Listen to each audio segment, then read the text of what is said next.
Hello, I am Dr. Nikhil, ENT and head and neck surgeon working in Universal Hospital, Abu Dhabi. I would like to discuss with you a common ENT problem affecting the general public at large called sinusitis. What is the sinusitis?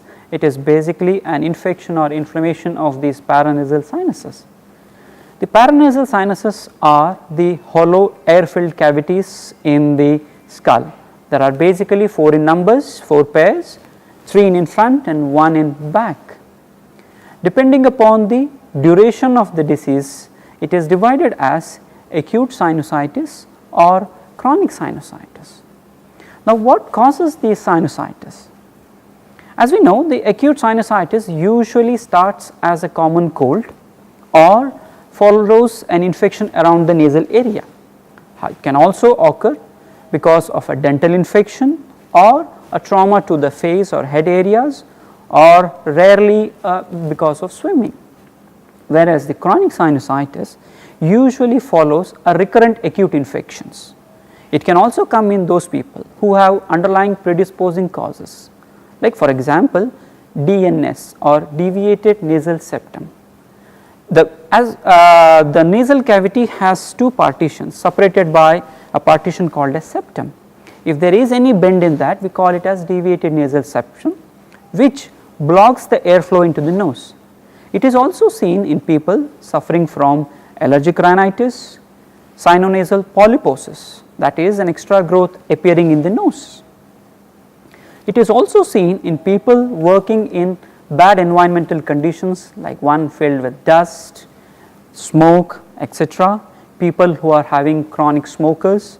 Also, it is seen in people whose generalized body condition is poor, that is they are suffering from any long term illnesses like diabetes and other conditions.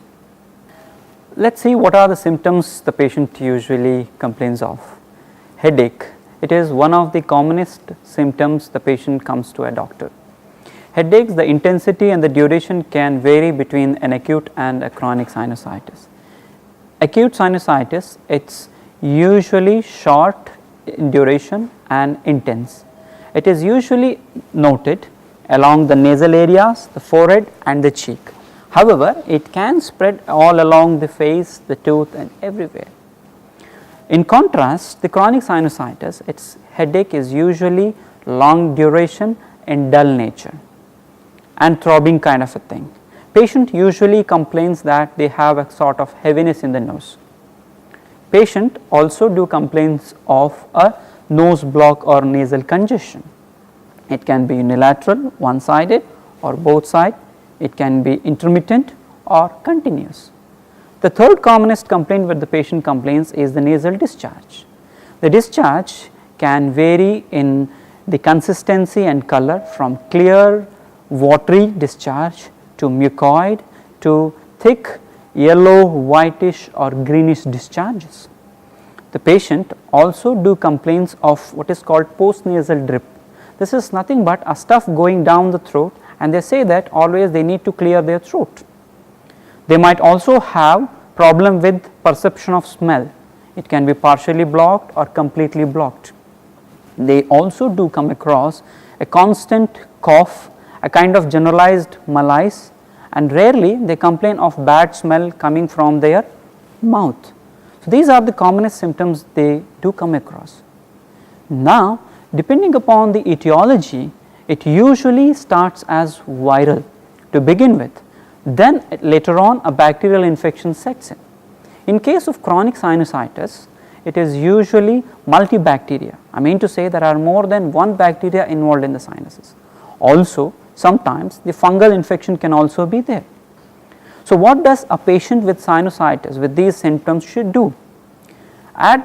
Immediately as early as possible, preferably he should consult an ENT doctor. And what the doctor will do? He will do a complete ENT examination. Here I would like to mention a special test, what is called as Diagnostic Nasal Endoscopy. Now, what is this? What am I talking about? Here under topical anesthesia, the doctor introduces an endoscope or a telescope inside the nose, and he will do a detailed examination of the cavity, nasal cavity, the nasal mucosa. Is there any extra growth? is there any anatomical variations, thereby he will come to know the condition or the seriousness of the disease. If at all, as I mentioned, they can complain as a discharge. If at all he finds that there is a nasal discharge, he will take a sample or a swab, what we call, and send it for microbiological examination to see what kind of an infection, what type of a bacteria, what medications can be given to that. In addition to that, the doctor will also do a complete blood examination and allergic testing in case wherever they are necessary. Along with these clinical and laboratory investigations, the doctor will do a radiological investigations. What I am trying to say is that the doctors will do an X-ray of the paranasal sinuses in acute diseases. What informations we get it is there any infection? If there is infection, how much of an infection? Whereas these X-rays are of not much of a use in chronic conditions. So, in chronic conditions, doctors rely on a specialized X-rays called as the CT scan, computerized tomography it in full form, and in select patients MRI, magnetic resonance imaging. The advantage of this is it not only tells us the depth or the involvement of the sinuses, the extent of the disease, how bad it is. It helps the doctor to make a diagnosis and also plan the therapy also. So, when doing all these investigations, the doctor would come across where the patient stands and then decides upon the treatment of the patient. The therapy, the treatment basically falls in two lines, the medical line and surgical line. However, the medical line is the main predominant treatment. What I am trying to say is the patient is put on medications. What kind of a medications the patient receives? Patient receives antibiotics. Depending upon the course of the disease, he can receive antibiotics starting from 7 days to 3 weeks. Also, he will receive supplementary medications like pain tablets, allergy medications and others. As we know that the main problem in the sinus disease is the inflammation of the sinus mucosa, that is the sinus skin.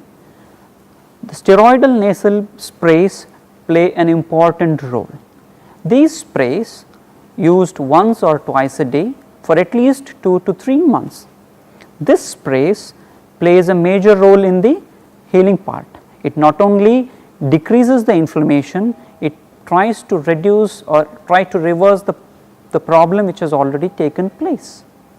Along with that, patients are also given the saline spray or the salt water spray to wash away the debris and discharges.